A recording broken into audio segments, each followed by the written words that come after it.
TDAH, comment protéger la fratrie? Les 3 clés essentielles.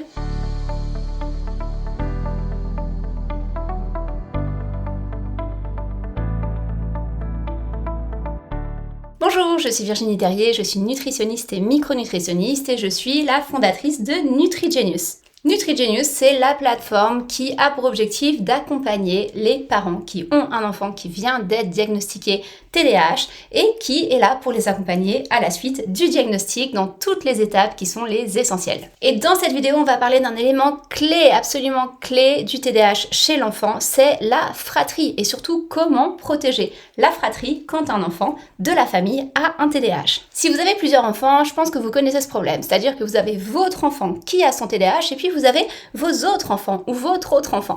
Et en réalité, on peut avoir dans la fratrie des enfants qui ont un TDAH vraiment de la souffrance, de l'incompréhension et voire même parfois de la haine envers l'enfant qui a le TDAH parce que l'autre enfant ne comprend pas la mécanique, ne comprend pas pourquoi cet enfant prend autant d'espace et mobilise autant l'attention des parents. Ça peut devenir très frustrant, ça peut aussi créer une sensation d'injustice et c'est la raison pour laquelle vous pouvez mettre en place juste 3 éléments qui vont permettre à la fratrie déjà de comprendre et puis surtout d'avoir aussi leur espace.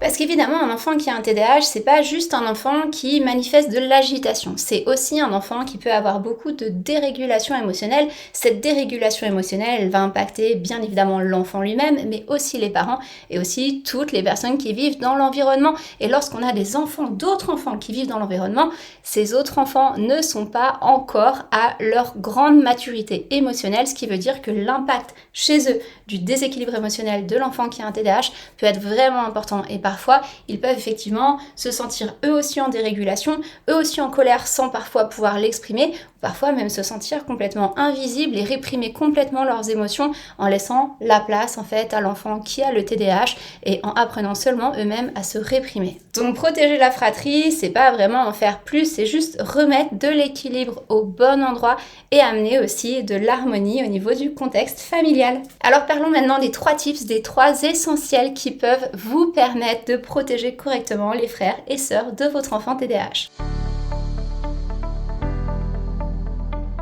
Le premier type, c'est l'espace exclusif. Lorsqu'on est frère ou sœur d'un enfant qui est atteint de TDAH, eh bien finalement, on a parfois du mal à trouver sa place, puisqu'on a face à nous un enfant qui est explosif, qui prend de la place, qui est facilement agité, qui accapare souvent l'attention et la patience des parents. Et du coup, en tant que frère et sœur, on va avoir tendance à s'effacer, à réprimer ses émotions et à se mettre dans un tout petit coin de la maison, ou parfois à exploser à certains moments juste parce qu'on n'en peut plus du tout. Et la réalité, c'est que ce dont on a besoin, c'est aussi d'attention. Donc, les frères et sœurs des enfants qui ont un TDAH ont eux aussi besoin de leur moment précieux et de leur petit cocon avec les parents pour pouvoir exprimer leurs émotions, pour pouvoir recevoir de l'affection, pour pouvoir recevoir de l'attention. Pour organiser ce moment, c'est à vous de déterminer quelles sont vos capacités organisationnelles. Évidemment, l'idéal, ce serait de pouvoir faire un moment de 5 minutes ou 10 minutes ou 15 minutes absolument tous les jours de manière à porter de l'attention tous les jours au frère ou à la sœur de l'enfant TDAH. Mais bien évidemment, on a parfois des plannings compliqués, on peut pas forcément le faire tous les jours, mais dans ce cas, vous pouvez prendre votre planning et organiser des moments et vous dire ok, par exemple, tous les mercredis, je vais prendre 20 minutes à ce moment-là pour être particulièrement avec cet enfant. Et puis un autre jour de la semaine, je vais prendre un temps pour être particulièrement avec cet enfant. Je peux vous donner un exemple de ce que je fais moi à la maison. En fait, nous, on a ce qu'on appelle des moments spéciaux avec les enfants. Je les ai avec mon fils qui a un TDAH, mais je les ai aussi avec ma fille qui n'a pas de diagnostic de TDAH. Et en fait, ces moments spéciaux, elle, ce qu'elle a choisi, c'est le moment où on va nourrir ensemble les lapins. Et pendant ce moment, on prend la nourriture des lapins, on va nourrir les lapins, mais on reste aussi un petit moment dans l'enclos des lapins.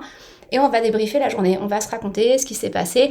Moi, je vais lui parler de ma journée, elle va me parler de sa journée. On va parfois échanger aussi sur des sujets qui la perturbent, comme des sujets autour de ses copines, autour de l'école. Ça, c'est notre moment spécial. Ça se produit tous les jours parce que, évidemment, on est censé aller nourrir les lapins tous les jours et c'est ce qu'on fait. Mais on fait autre chose en plus.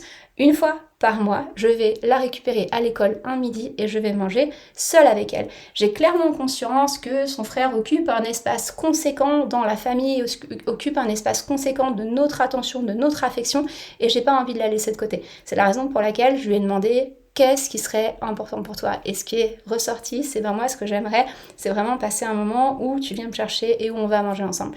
Et ça, c'est des moments qui sont vraiment super. Je découvre d'ailleurs un autre enfant que l'enfant que j'ai à la maison, parce que finalement, lorsqu'elle est à la maison avec son frère, elle est en permanence en train de s'adapter et elle n'est pas 100% elle-même. Donc c'est aussi l'opportunité de partager un moment riche avec vos enfants et de découvrir en fait qui ils sont dans leurs émotions, s'ils ont justement une perception peut-être erronée du TDAH de leur frère ou de leur sœur, et s'ils ont des besoins spécifiques auxquels vous pourriez peut-être répondre et de comprendre de quelle façon vous pouvez mieux y répondre. Peu importe le temps que vous mettez dans ce moment, peu importe la fréquence que vous allez mettre dans ce moment, ce qui est important, c'est que ce moment soit défini à l'avance, que ce soit un moment avec seulement vous et l'enfant, et que ce moment ne soit pas interrompu. C'est-à-dire qu'il faut vraiment prévenir les autres enfants, y compris votre enfant qui a un TDAH, que ce moment est un moment précieux, est un moment spécial et qu'il ne peut en aucun cas être interrompu. Offrir ce moment spécial aux frères et sœurs d'un enfant qui a un TDAH, c'est vraiment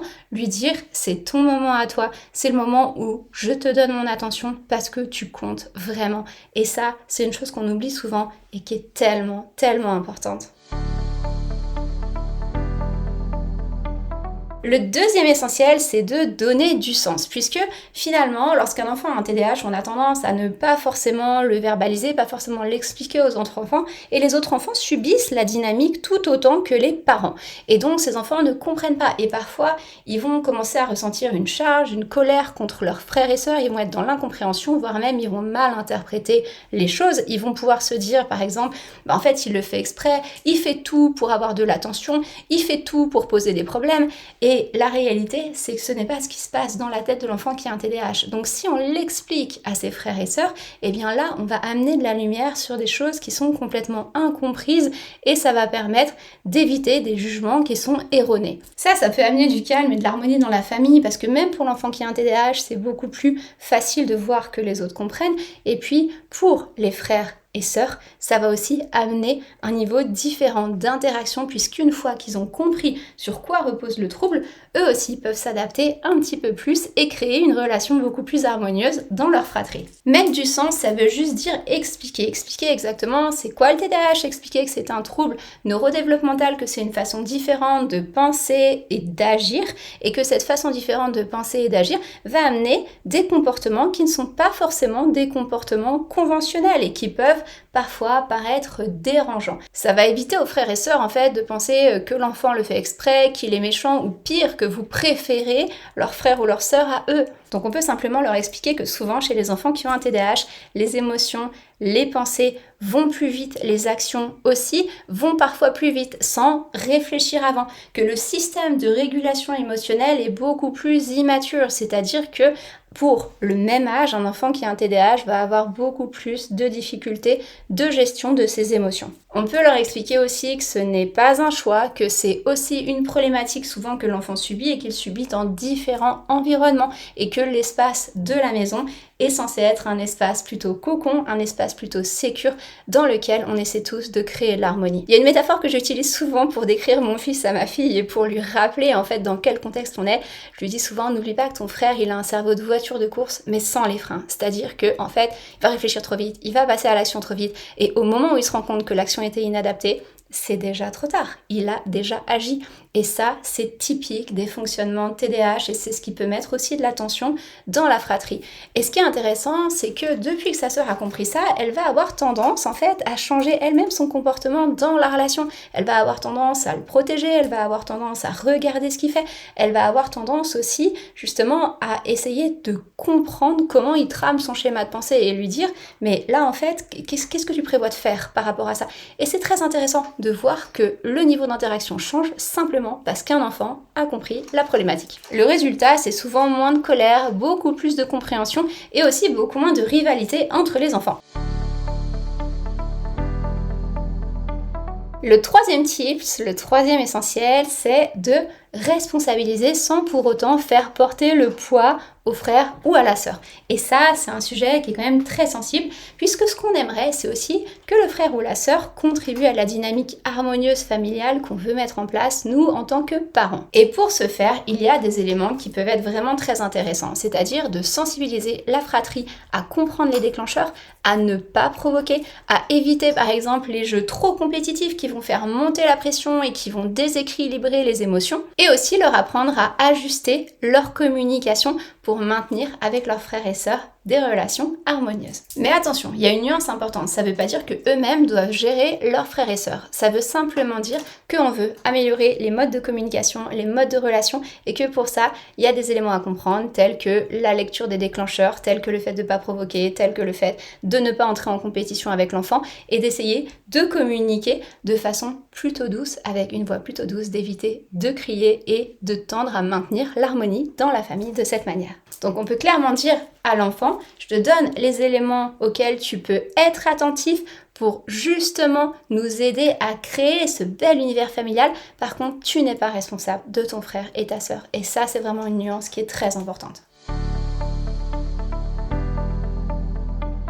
Et puis au-delà de ces 3 tips, il y a un bonus, parce que moi parfois je peux avoir ma fille qui me dit mais maman tu sais c'est dur parfois de vivre avec mon frère parce que il est souvent en train de faire des crises, parfois il va avoir des attitudes ou des comportements qui me dérangent, parfois même à l'école, et en fait des fois c'est dur pour moi. Et je le comprends, mais j'ai envie de lui montrer aussi à quel point c'est intéressant pour elle de vivre ça, puisque le fait d'avoir un frère qui a un TDAH, en fait elle s'en rend pas compte, mais ça la pousse à développer des compétences qui vont être hyper intéressantes pour sa vie future. Et souvent, je vais la mettre face à ça. Je vais lui dire, ok, alors dis-moi ce qui t'a dérangé aujourd'hui avec ton frère. Elle va m'expliquer le problème et je vais lui dire, et toi, en fait, quand t'as vécu ça, qu'est-ce que t'as développé comme compétence ce jour-là? Et elle va me dire, je sais pas, j'ai appris à moins réagir. J'ai appris à être peut-être un peu plus patiente, j'ai appris à communiquer avec lui plus doucement. Et je lui explique, les compétences que tu es en train d'acquérir là, elles valent de l'or. La majorité des adultes ne les ont même pas acquis à la fin de leur vie. Donc c'est vraiment important que les frères et sœurs puissent comprendre, et moi c'est le message que je donne en permanence, que oui, parfois c'est difficile, oui, parfois c'est challengeant, mais c'est aussi dans les challenges qu'on grandit. Et lorsqu'ils sont exposés à des difficultés, c'est toujours à ce moment-là qu'ils augmentent leurs compétences d'un niveau. Et vous pouvez être sûr que les frères et sœurs d'enfants TDAH vont développer de l'empathie, de la patience, de la prise de recul, de l'aisance en fait à communiquer, de l'adaptabilité dans leur façon de communiquer. Ils vont développer des compétences qui sont tellement précieuses pour leur vie future. Montrez-leur, c'est important et ça va vraiment apaiser leur frustration. Donc pour conclure, protéger la fratrie, ça ne veut pas dire choisir entre ses enfants, ça veut dire faire en sorte que chacun ait sa place, qu'il y ait une compréhension globale du trouble dans la famille et que tout le monde tire à la même corde pour essayer de restaurer et de maintenir une harmonie familiale. Sachez également qu'il y a de nombreux éléments qui peuvent aider votre enfant qui a un TDAH, qui peuvent l'aider à mieux réguler ses émotions, qui peuvent l'aider à mieux canaliser son agitation. On en parle sur la chaîne de NutriGenius, on en parle sur le site de NutriGenius, sur l'Instagram de NutriGenius. Ici, vous êtes renseigné sur tout ce que vous pouvez mettre en place, que ce soit les attitudes sur le plan du mode de vie, mais aussi par exemple la complémentation et notamment le complément alimentaire NutriGenius qui a pour objectif d'améliorer la gestion émotionnelle et de diminuer aussi l'agitation des enfants qui ont un TDAH, et tout ça en nourrissant le cerveau mais aussi l'intestin. Si vous avez envie d'en savoir plus sur le complément, mais également les autres éléments du mode de vie, vous trouverez en dessous de cette vidéo le lien sur le site NutriGenius et notamment sur la formation gratuite que nous avons mis en place pour les parents qui vous permettra aussi peut-être de changer certains éléments qui sont des piliers et qui peuvent beaucoup aider votre enfant. Si cette vidéo vous a été utile, pensez à la liker, pensez aussi à la partager à d'autres parents qui pourraient en avoir besoin, et je vous laisse me dire aussi en commentaire quels sont les challenges que vous rencontrez vous sur le plan de la fratrie, à quoi vous êtes exposé comme type de problématique, comment vous les résolvez en général. Pensez aussi à vous abonner à la chaîne de NutriGenius, de cette manière vous ne loupez rien de notre contenu autour du TDAH. Je vous dis à très bientôt pour parler de nos petits génies TDAH.